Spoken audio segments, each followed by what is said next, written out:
Hey everyone, and welcome.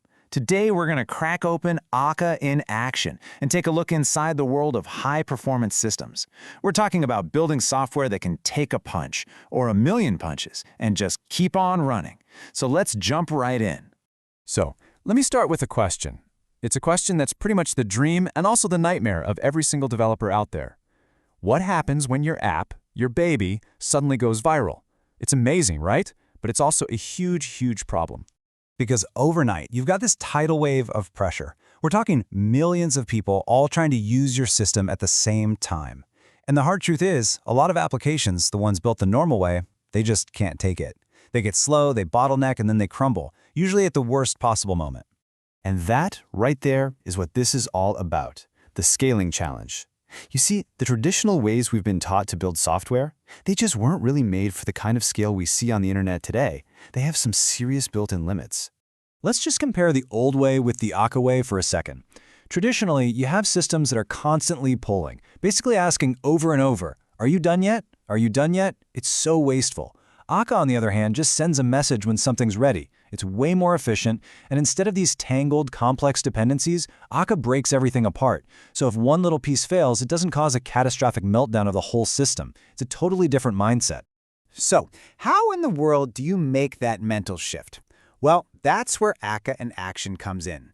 The book basically gives us a map, a clear guide for how to get from here to there, a roadmap for building these modern, super resilient systems. And here it is. This is the map from the book that's going to be our guide today. I love this visual because it perfectly lays out the two main trails to mastering Akka. You've got the traditional path, which is all about the fundamentals, and then the microservices path, for when you need to build something massive. Let's start at the beginning, on the traditional path. Okay, so first leg of our journey, the traditional Akka path. This is all about getting the absolute core concepts down. This is the foundation that everything else, and I mean everything, is built upon. And right at the center of it all is one idea: the actor. So what on earth is an actor? The absolute best way to think of it is as a person with a mailbox. This person can only read one letter or message at a time.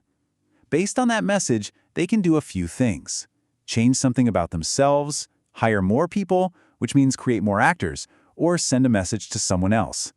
That's really it. It sounds simple, but it is incredibly powerful. So how does that simple idea actually scale up? Well, as our map shows, you start with just one actor. Then you get a bunch of actors working together, talking to each other to solve bigger problems. And this path leads to the most important stop on this whole journey: fault tolerance. This is the secret sauce that lets your system handle failures without the whole thing just tipping over. This brings us to a philosophy that sounds completely wrong at first, but it's actually genius. Let it crash. Seriously, instead of filling your code with tons of error handling to prevent any possible failure, you just let the actor fail. Why?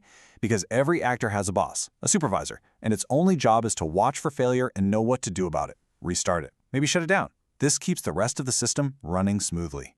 And listen, this isn't just some neat academic theory. As this quote points out, this book is a practical guide. This is how real-world systems are built, the kind that huge companies depend on every single day to not fall over. Okay, so once you've got those core ideas locked in, our map shows us where to go next: the microservices path. This is how we take everything we've learned and use it to build seriously large, distributed applications.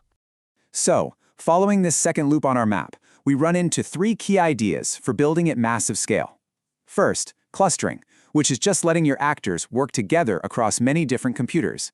Then, there's sharding, which you can think of as a super smart traffic cop, spreading the work out so no one machine gets buried. And finally, persistence, which gives your actors a memory, so if they do crash, they can come right back without forgetting what they were doing. The takeaway here is huge. This path literally takes you from an application that's stuck on one single computer to a system that can stretch across an entire data center, or even the world. It's a system that's built from day one to be spread out, to be tough, and to grow as big as it needs to. Now, I know all this talk of actors and clustering and sharding, it can feel a little abstract. So to make this all feel a bit more real, let's look at a fantastic example that the book uses to tie it all together. Let's pretend we're building an online betting house. Using the Akka model, you could have an actor for each part of the business. You might have a wallet actor that just worries about a user's money, a market actor that only deals with the odds, and then a bet actor that handles one single bet. And this is where the magic really happens. The wallet actor doesn't need to know anything about how the bet actor works.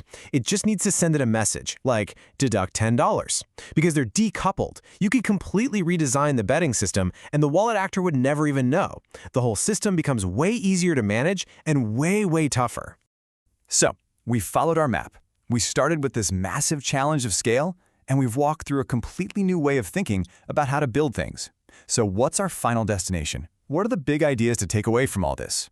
It really all boils down to these 3 core principles. Akka forces your systems to be asynchronous, which means no more wasted time with components just sitting around waiting.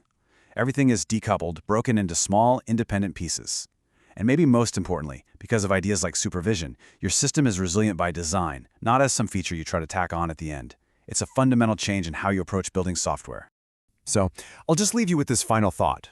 Take a hard look at the systems you work on. If their very architecture is built on one part, waiting for another part to finish, are they really truly built to handle the pressures of today's world? It's definitely something to think about. Thanks for joining me.